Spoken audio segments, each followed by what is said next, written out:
about the history of photography and how far photography has gone. The earliest mention of photography can be dated back to in around 500 BC China. A tool called a camera obscura allowed artists to easily draw or paint realistic landscapes and rendering of architecture. It simply means pinhole projects seen in a dark room or box that allows the artist to trace over.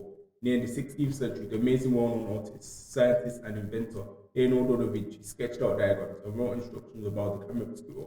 In his papers, he didn't only include pinholes, but simple glass lenses. During this time, lenses and optics were relatively new, but established science by that time period. They were used by astronomers to broaden our knowledge of the universe.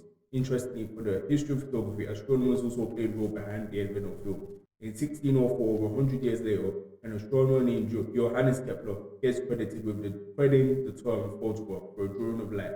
He referred to using telescopic optics to project an image onto a sheet of paper or canvas to draw the stars. Astronomers and inventors looked for ways to make the paper or canvas more sensitive to light. Glass and metal plates were also used in experiments by various people.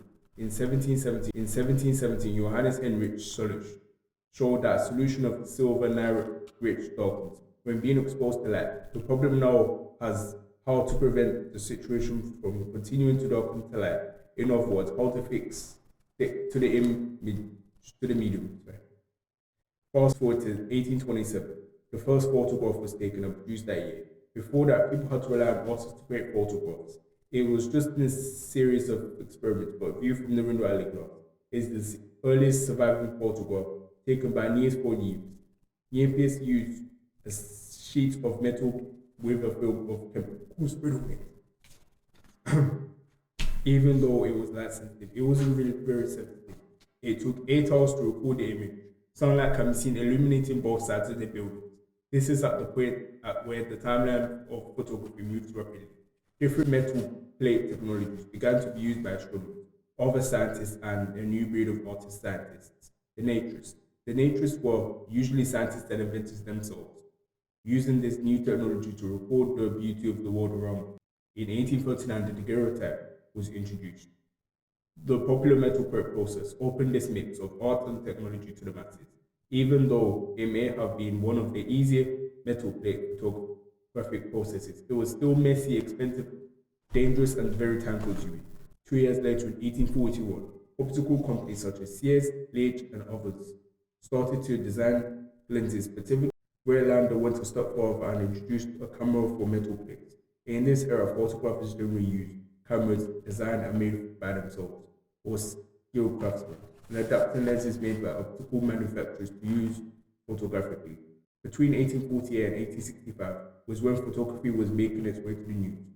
The June Days 1848 was revolt in France, the Crimean War of 1853 to 1856, and the US Civil War of 1861 to 1865 forced photographic images of the war into the public view.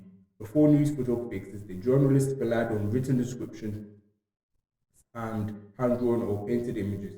These images were displayed in 1835, Henry Fox Talbot invented a viable method of spreading gelatin emulsion onto paper. Also in 1839, astronomer John Herschel came up with a way to fix the image that was recorded by Sir Halley. More than 50 years later, in 1887, these two technologies were first manufactured together as a photographic film.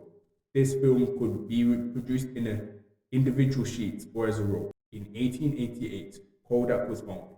An American entrepreneur, George Eastman, had an idea. It was to use this new roll and build a simple, easy-to-use camera and market it as a unused product. During the history of photography, Eastman was a master of marketing photography to the masses. You push the button and we do the rest. In 1900, motion pictures or movies are now an entrenched part of the timeline of photography. The question of how best to capture subjects in motion was first successfully answered by Edward Muybridge in response to settling a bet about horses, hooves, and galloping, the thing that moved photography.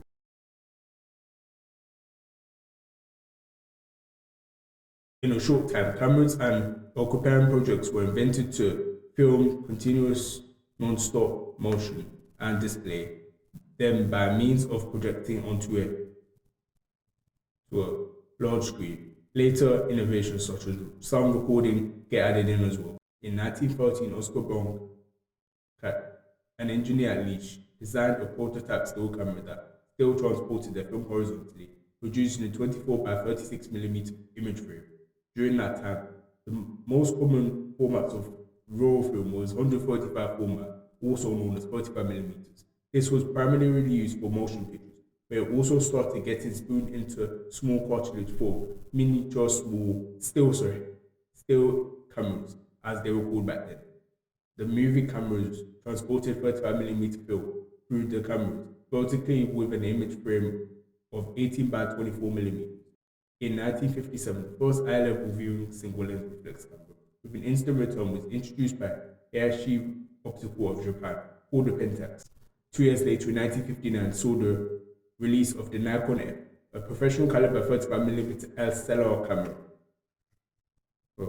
with an entire system, motor drive. Fast forward to 1975, the first digitally recorded images were created in the Kodak lab, and it took 23 seconds to capture the 0.0 megapixel image. It was a basic camera, but the recording operations weighed 8 pounds.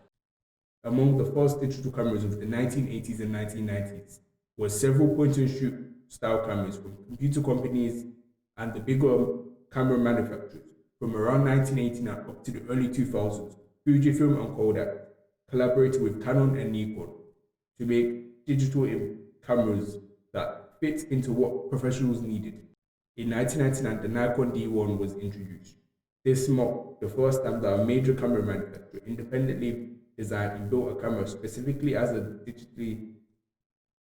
digital system camera. By 2004, the sensor in the Canon EOS 1D Mark II had surpassed the resolving power of the former industry standard Kodak Pro slide film. Digital was here to stay. DSLRs were taken over from 35mm SLRs. Even though 35mm format cameras feel more digital or given a lot of attention, many other formats exist. The introduction of video recording for motion pictures. One of the most interesting aspects of the time of photography is the modern smartphone. Nowadays, more often than not, you carry these in your pocket and they record video and take good quality still images. These photos and movies can be transferred virtually instantly to almost anywhere in the world. It is interesting to see how powerful photography can be. It can help people express themselves, their emotions, how they communicate, and etc. Photography has come a long way in the last few 100,000 years, from the camera obscura and metal plates to the DSLRs and smartphones. Thank you for watching. I'll see you later.